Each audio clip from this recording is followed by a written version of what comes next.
Horror is the only genre in cinema where a 140k film and a $190 million film can sit on the same shelf and both be called classics. So today I want to actually test that.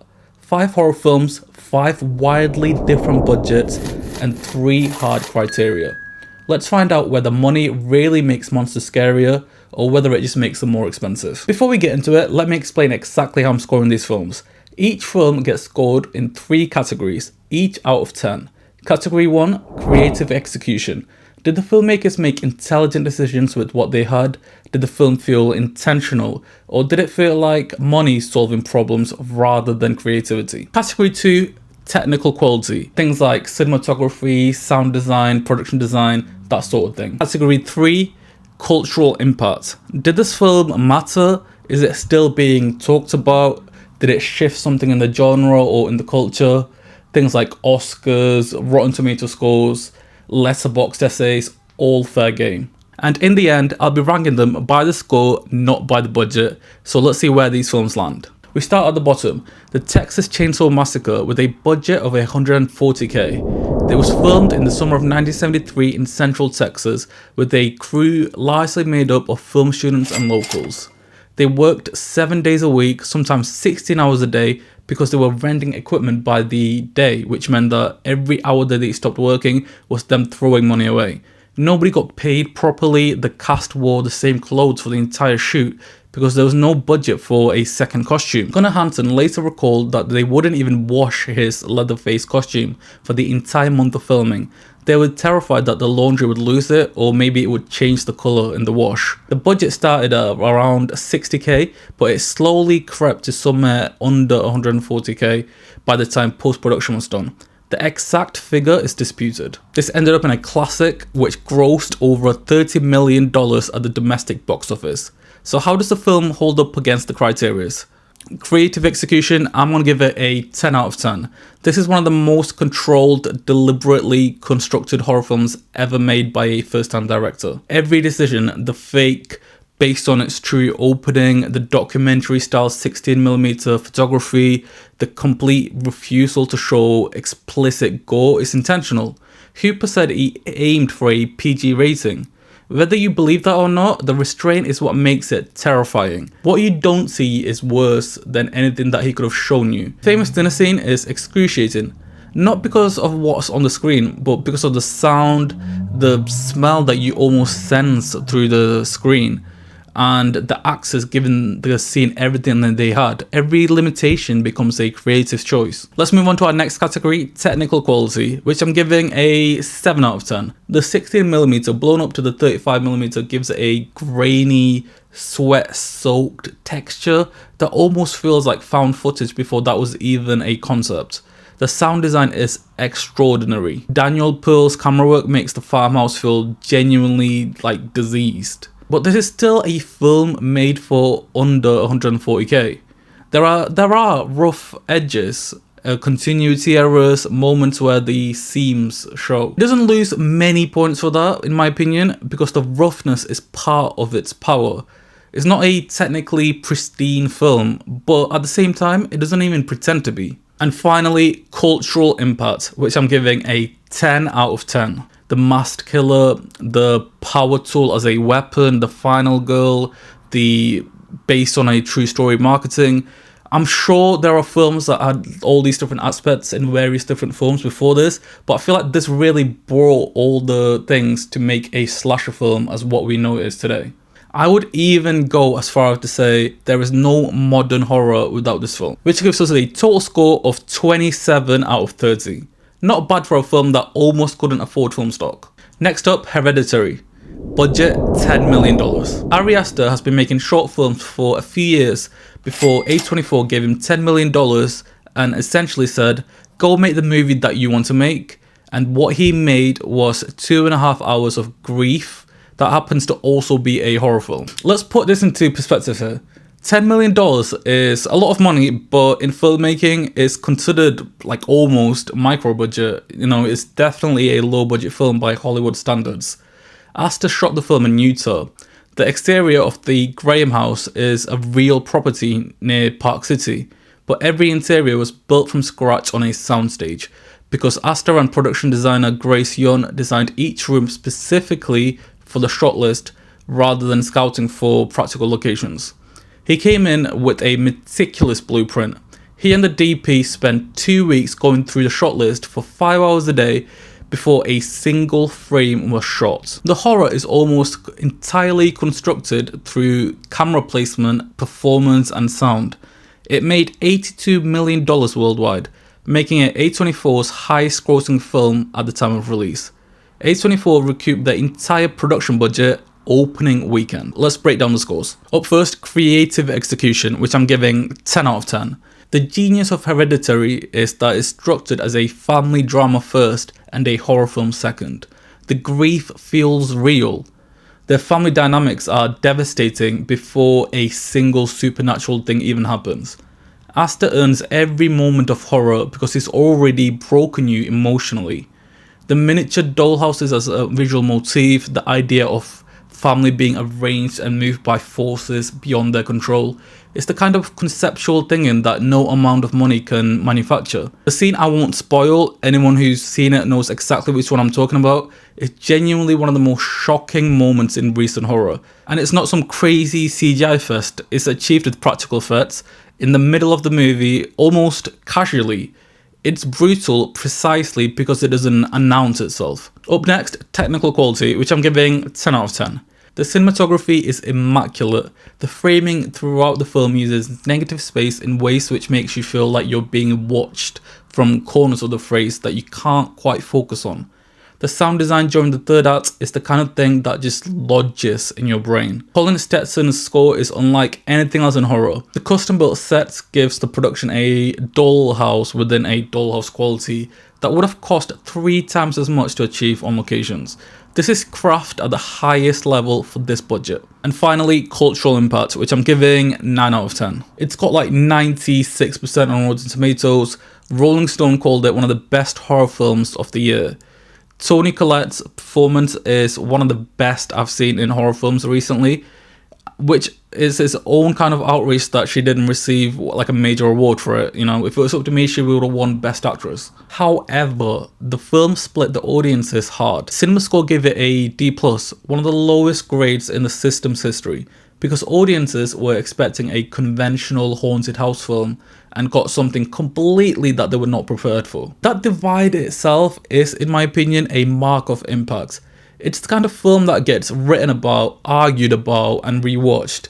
It launched Ari Aster as one of the defining voices in contemporary horror. Third film, The Silence of the Lambs, budget $19 million. This is where the conversation gets interesting, because The Silence of the Lambs sits right at the boundary of what the industry considers a medium budget thriller in 1991. And it's the only Best Picture winner that most people, when they're honest, will admit is a horror film. To make this film, Jonathan Demme had $19 million and a great cast. Jodie Foster was already an Oscar winner. She had taken Best Actress for The Accused in 1988 and was a firmly established star. Hopkins was a different story, highly respected in the theatre and television circles, especially in TV where he won an Emmy. He had never been a major film star though. His agent sent him the script and Hopkins reportedly called back after reading the first 10 pages saying that it's the best part that he's ever read. They shot primarily in Pittsburgh and Philadelphia. There were no monsters in rubber suits, no elaborate practical effects. The horror comes from almost entirely 2 people in a room. Creative execution, I'm giving it a 10 out of 10. The decision to frame Clarice's journey as a rite of passage, surrounded by men who underestimate her, patronize her, and try to use her, is what elevates this film from a simple serial killer thriller. Demme also used the remarkable choice to let Hopkins play Hannibal Lecter with total stillness and restraint for most of the film, so that when he does move and when the mask comes off, the impact is insane. This film is full of decisions like that. Up next, technical quality, which I'm giving 9 out of 10. The cinematography uses direct address close-ups in a way that, in my opinion, hasn't been replicated. The Buffalo Bill basement sequence is one of the most technically sophisticated suspense set pieces ever assembled. Cutting between Clarice in the dark and the investigators arriving at the wrong house, using the night vision footage, all of it building to a payoff that still works 35 years later. The score is invisible in the best way possible. It makes the film feel so much on edge while still being restrained. This film overall is immaculately controlled, which is why I think it deserves that 9 out of 10. Cultural impact, you gotta give it a 10 out of 10. The big 5 Oscars, picture, director, actor, actress, screenplay, only the 3rd film in history to achieve that at that point. 95% on Rotten Tomatoes. Hannibal Lecter is arguably one of the most recognized horror villains, and he doesn't even wear a mask, you know, he doesn't carry a weapon.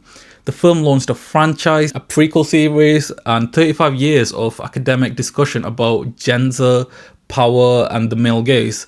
This is as high as a impact a film can possibly have, giving it a total score of 29 out of 30. Film number 4, The Conjuring. Something a bit more modern with a budget of $20 million. The Conjuring is based on the case of real-life paranormal investigators, Ed and Lorraine Warren. Whether you believe their claims or not is sort of besides the point. You know, I'm looking at this more from a film lens or a cinematic lens, not really as like a historical thing. So whether you believe it or not is completely up to you. But the film, I think, is really amazing. You know, for a franchise horror film, I think it really knocks it out of the park. One uses their story to create a framework to tell a technically brilliant, classically constructed horror film. That it's not a found footage film. There's no irony. There's no postmodern, you know, winking. It's just a ghost story told straight. It made $319 million worldwide. That's nearly 16 times its budget, one of the highest in horror history. It launched what is now considered the highest grossing horror franchise ever made. Let's break down the scores. Creative execution, 8 out of 10. One's great skill is classical horror architecture, building tension through staging, sound, and what he withholds from the audience. The clap game scene, the wardrobe, the basement. These sequences work because James Wan understands geometry and timing better than almost anyone working in mainstream horror, in my opinion, these days. The decision to ground the film's texture in 1970s New England, the wood-paneled rooms, the amber light, the period clothing, gives the horror in this film a special feel that a lot of films from this era couldn't achieve. The one honest limitation is that the film is working from a well-worn template, but it's the best possible version of that thing that we've seen before, rather than a reinvention of the form. Whether that matters to you is a legitimate debate. Next up, technical quality, which I'm giving 9 out of 10. This is where the budget earns its keep. The production design on the farmhouse is extraordinary. The creature design, when it finally appears, is genuinely unsettling. Cinematography uses long, unbroken takes that let dread accumulate without cheap editorial shortcuts. Sound mix, particularly during that wardrobe sequence, is the kind of thing that makes you reach for your armrest.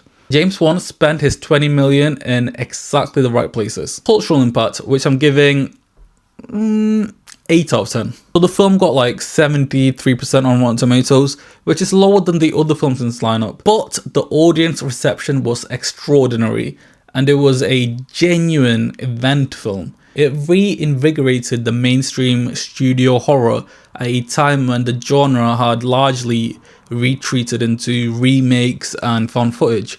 It launched 13 films and counting in the Conjuring universe, the highest grossing horror franchise in history at the total box office, which gives it a total score of 25 out of 30.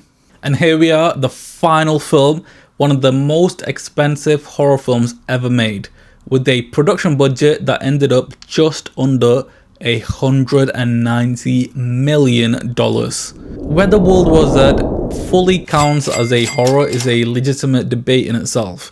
It's classified as a action horror, it has zombies, so I'm including it. But what it illustrates, almost accidentally, is one of the most instructive arguments in this entire video. The production was genuinely difficult by any measure. The film originally had a budget of around $125 million and a planned third act. Welcome to that. By mid-2012, it became clear that the ending wasn't working, and there were rewrites adding weeks to additional photography and tens of millions to the budget. The director, Mark Foster, has spoken about the challenges of filmmaking at that scale, and there were widely reported tensions during production. The film emerged as a PG-13 rating, a structure more indebted to an action thriller rather than traditional horror. Regardless of critical views, however, it made 540 million worldwide at the box office, the highest grossing zombie film ever made. Creative execution, I'm giving it, unfortunately, a 4 out of 10. And it's important to say up front that the people who made this film are talented. You know, they wouldn't be doing a film like this if they weren't talented. Mark Foster had made Monsters Ball and The Kate Runner. The crew was first rate. The challenges weren't about capability. They're about the economics. When your film costs 190 million, the financial stakes change. Well, you know, it changes what's possible creatively. You need a broad audience, which means a softer rating. You need a structure that works for the widest possible demographic. And in making those accommodations, all of which are completely understandable given the scale of the investment, you obviously have to give up some of the specific tools that horror most depends on. The film is tense in places. There are set pieces that genuinely work, in my opinion, but the creative decisions were made under enormous commercial pressure, and the seams of that pressure are visible within the finished film. Up next, technical quality, which I'm giving a 6 out of 10. There are individual sequences that are technically extraordinary. The siege, sequence required coordinating thousands of extras and is genuinely a feat of production logistics. The plane sequence is tightly constructed. The third act is arguably the film at its most focused and its most tense, and it's largely the work of the rewrite team. The production shot across multiple continents on a genuinely punishing scale. The craft involved in that alone deserves acknowledgement.